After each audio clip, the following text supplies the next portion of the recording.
Hello students, आज हम business communication में ऑब्जेक्टिव्स ऑफ बिजनेस कम्युनिकेशन का अध्ययन करेंगे।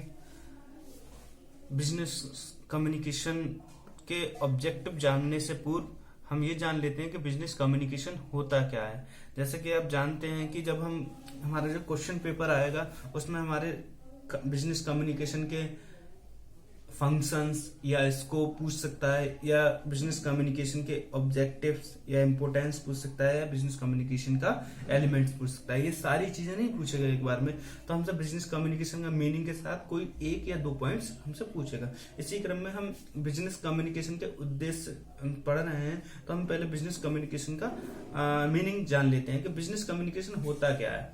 जैसा कि आप जानते हैं कि जब कोई एक व्यक्ति व्यापारिक उद्देश्य से किसी दूसरे व्यक्ति को अपने विचार या भाव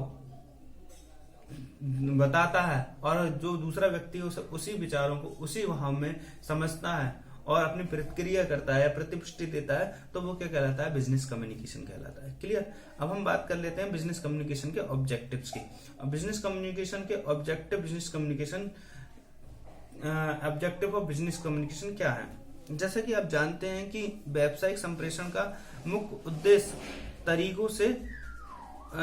इस तरीके से उचित जगह पर उचित सूचना पहुंचाना होता है।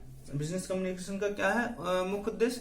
उचित तरीके से उचित जगह पर उचित सूचना पहुंचाना ही बिजनेस कम्युनिकेशन का मुख्य ऑब्जेक्टिव्स होता है। तो इसी संदर्भ में क्या करना होगा, हमें अपने बिजनेस में हमें इस तरीके को लागू करने के लिए सुगम तरीके से अपने क्रियाओं को, एक्टिविटीज को लागू करना पड़ेगा। आगे पढ़ लेते हैं क्या है।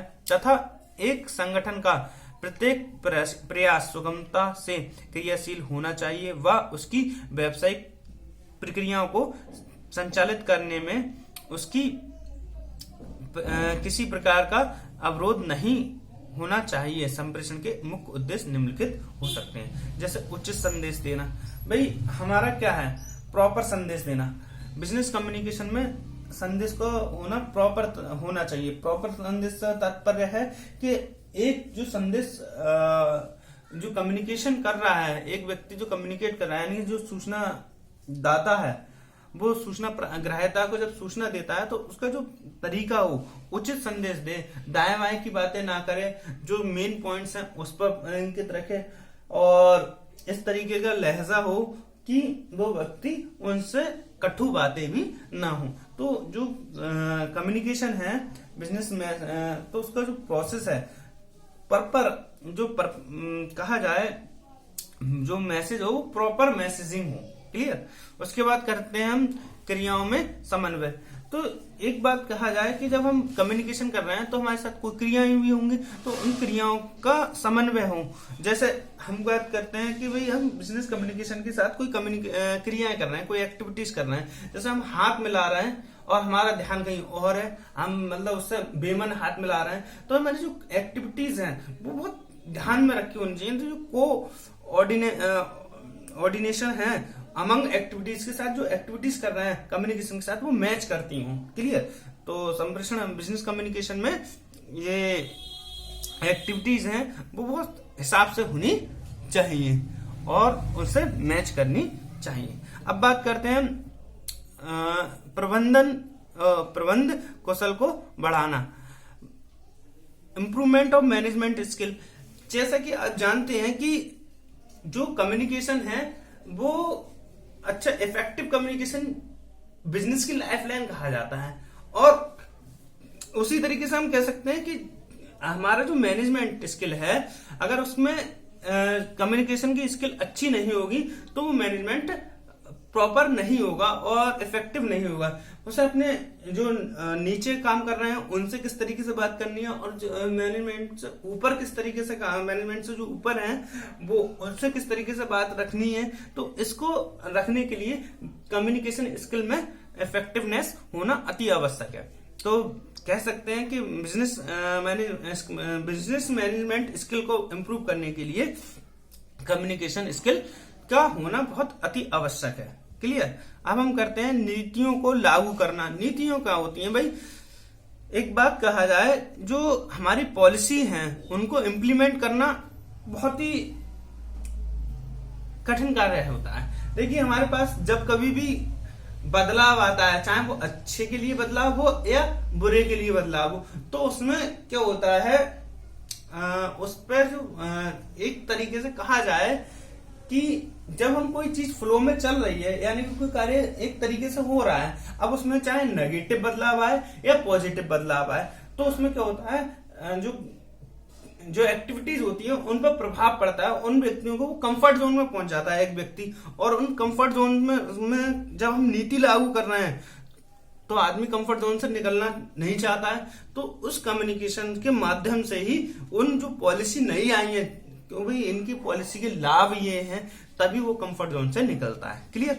उसके बाद करते हैं अनुकूल औद्योगिक संबंधों की स्थापना करना। जैसा कि आप जानते हैं कि प्रत्येक संगठन में भाई हमारा जो प्रत्येक संगठन है उसमें कोई ना कोई कहा जाए कर्मचारी, प्रबंधन या और भी जो व्यक्ति हैं उनमें कार्य कर रहे होते हैं, उनकी जो संबंध होते हैं आपस में, उन्हें बनाना किस तरीके से होता है, कम्युनिकेशन के आधार पर ही उन्हें बनाया जा सकता है। अच्छा आपस में कम्युनिकेशन तालमेल होगा तभी एक अनुकूल औद्योगिक संबंधों की स्थापना होगी। Clear. Development of positive industrial relation, वो चाहे किसी और से हो चाहे उनसे हो। क्लियर। अब बात करते हैं हम इंपोर्टेंस ऑफ कम्युनिकेशन। कम्युनिकेशन की महत्व क्या है।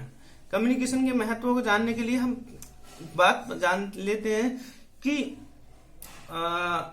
कीथ डेविस नाम के मतलब अर्थशास्त्री रहे हैं, उन्होंने बताया संगठन को संप्रेषण के बिना कोई अस्तित्व नहीं है।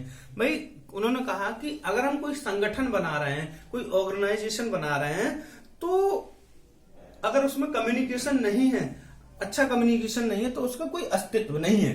तो और इसी तरीके से हम कह सकते हैं संप्रेषण किसी भी व्यवसाय की जीवन धारा है। जो संप्रेषण है वो किसी भी व्यवसाय की जीवन धारा है। अतः ये कहना उचित है कि एक व्यवसाय के लिए संप्रेषण का उतना ही महत्व है जितना कि व्यक्ति के लिए रक्त संचार का होना। ठीक। अब बात करते हैं हम कि भाई कम्युनिकेशन के जो इंपोर्टेंस है, वन बाय वन इनके बारे में पढ़ लेते हैं। सबसे पहले हम बात करते हैं क्या है, हमारा पहला है व्यवसाय के सुचारू व कुशल संचालन हेतु आवश्यक। व्यवसाय को सुचारू एवं कुशल संचालन के लिए क्या आवश्यक है, need of proper and efficient operation of the business. भाई किस तरीके से ऐसा हम संचालन करेंगे। संप्रेषण किसी भी संगठन की सुचारू व कुशल रूप से क्रियाशीलता हेतु यह आवश्यक है कि उसकी जो प्रगति है वो सही तरीके से हो। तो कुशल संचालन के लिए कुशल कह सकते हैं इफेक्टिव कम्युनिकेशन की आवश्यकता होती है। तो हम संप्रेषण के माध्यम से ही किसी व्यवसाय का कुशल संचालन या कह सकते हैं उसे ऑपरेशन या ऑपरेट कर सकते हैं। क्लियर। उसके बाद आता है प्रभाव नेतृत्व हेतु आवश्यक। भाई जो अच्छा इफेक्टिव लीडरशिप है उसके लिए इसकी नीड होती है, नीड फॉर इफेक्टिव लीडरशिप। भाई जैसा कि आप जानते हैं कि भाई सबसे ज्यादा कम्युनिकेशन का रोल होता है। मैं एक एग्जांपल लेना चाहूंगा कि जैसा कि हमारे प्रधानमंत्री हैं, उनका जो प्रभाव इफेक्टिव कहा जाए इफेक्टिव लीडरशिप है वो किसके माध्यम से है, क्योंकि उनका कम्युनिकेशन स्किल विपक्षियों से अच्छा है। वो अपनी बातों को चाहे वो करे ना, उनसे जनता के लिए उतना करे ना, मगर अपनी बातों से जनता को कन्विंस कर लेते हैं। तो ये सबसे इंपॉर्टेंट बात होती है कि इफेक्टिव जो लीडरशिप है वो कम्युनिकेशन से आती है। कम्युनिकेशन उनका इतना प्रभावी है कि उनकी बातों पर जनता आंख मूंद कर भी विश्वास कर सकती है। क्लियर। उसके बाद आता है समन्वय क्षमता का विकास होना, डेवलपमेंट ऑफ कोऑर्डिनेशन स्किल। भाई वही बात आ जाती है कि संप्रेषण व्यक्तियों में सहयोग व समन्वय क्षमता का विकास करता है, आपस में सूचना व विचारों का आदान प्रदान करता है। अब इन आदान प्रदान करने की सूचना है, अगर वो कम्युनिकेशन अच्छा होगा तो वो आपस में समन्वय कर पाएंगे, वरना नहीं कर पाएंगे। क्लियर। उसके बाद हम देखते हैं कि प्रबंधन क्षमता व बढ़ाने में सहायक, helping building of management skill. तो मैंने अभी बताया कि कम्युनिकेशन जो स्किल है वो प्रबंधन क्षमता बढ़ाती है, इसके अभाव में मैनेजमेंट स्किल अच्छी नहीं हो सकती है। योजना में सहायक, भाई कोई हम योजना बना रहे हैं, कोई प्लानिंग कर रहे हैं, तो उस प्लानिंग के लिए हम कम्युनिकेशन करेंगे आपस में, अपने नीचे वाले लोगों से भी और अपने ऊपर वाले लोगों से भी और अपने जो सह संबंधी है उनसे कम्युनिकेशन करेंगे तो एक अच्छी प्रॉपर योजना बनाई जा सकती है। उसके बाद आता है जनसंपर्क में सहायक, ये बहुत अच्छा है, इम्प्रूव पब्लिक रिलेशन। भाई हमारा कम्युनिकेशन अच्छा होगा तभी हमारे जो जनसंपर्क होगा वो अच्छा होगा। क्लियर। अब हम बात करते हैं प्रतियोगी सूचना प्राप्ति में सहायक। प्रतियोगी सूचना हेल्पिंग इन प्रोवाइडिंग